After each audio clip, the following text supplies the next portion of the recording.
Hi, welcome to another edition at twentythreecode.com. I am your host, Ray Starr. We're here today with Terry O'Brien, who is the Education and Outreach Manager for SOCAN. And, what we would like Terry to do is here give a little bit of education on exactly what SOCAN does and how it assists Canadian musician artists. Well, SOCAN is Canada's performing rights organization. Technically, we're the Society of Composers, Authors, and Music Publishers of Canada. And we are a not-for-profit organization owned by our members. We have about 90,000 or so members in Canada. We also have reciprocal agreements with all the other performing rights societies around the world. So when someone joins SOCAN, they're hooking into this worldwide network of performing rights organizations. Now, our members are made up of songwriters, composers, and music publishers, as our name would suggest. So while many of them may be performing artists or producers or whatnot, we're paying them for the use of their works as the songwriters, the creators of the work, or the copyright owners, the publishers. Okay. So that's our main function.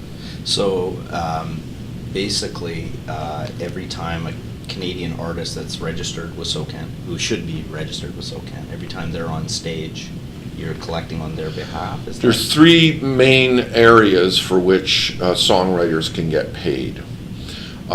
First of all, we use a system of tariffs that are set by the Copyright Board, which is a quasi-judicial board in Ottawa. And at this point, we have 25 different tariffs for 25 different types of performances and communications. But out of those 25, there are basically three areas from which songwriters and publishers will make most of their money from SOCAN and our international affiliates. Live performances. Number two is radio, and number one is television.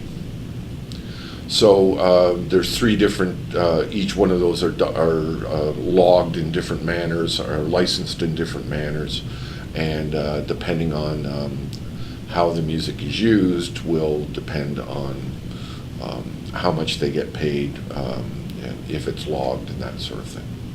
So when should an artist, Canadian artist, register with SOCAN? Well, here again, not all of our members are artists. Some of them are stay-at-home, behind-the-scenes songwriters or producers, so I'll refer to them as songwriters. Basically, you would join SOCAN when you have meet certain criteria, and those are that your work is entering the marketplace or about to enter the marketplace. So if you've played a live gig or somebody else has performed one of your songs, that would qualify you to become a member. If you have placed a song in a film or television show, that would qualify you. If your music's been on the radio, that would qualify you. If you've made a commercial release, even if your music's up on a website and it's available, then that would qualify you. And lastly, if you've signed a publishing deal, that also will qualify you. So in other words, if you're just playing your songs for your dog at home on Saturday night, you don't need to join SOCAN. But if you start, trying to set up gigs, or, in some cases, we have composers who, particularly when you get into serious music, that, our orchestras and various types of other musical entities will perform their works. They don't perform their own works. So depending on what type of writer you are, what type of music you do, all those things really make a difference of when you join.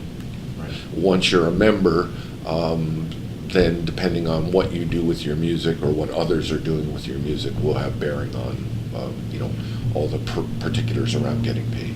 Right.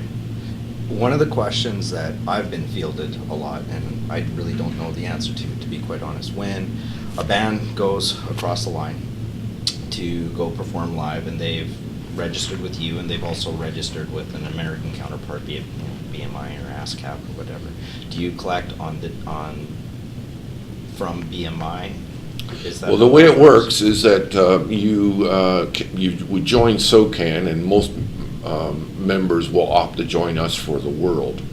And we have reciprocal agreements with all the other performing rights societies. So You don't need to join SOCAN, then go join ASCAP or BMI, and go join APRA in Australia and PRS in England and GEMA in Germany. You join SOCAN. We already have these agreements, so they collect on our behalf. Likewise, we do the same for their members here in Canada. So you only really need to join the one society. Now, most countries only have one society, except the US. They have 3. So when you join SOCAN, we ask you, which society do you want to represent you in the United States? Right. They're ASCAP, BMI, and CSAC, although generally the choice is between ASCAP or BMI. ASCAP is like SOCAN. It's not for profit. It's owned by its members, whereas BMI is privately owned.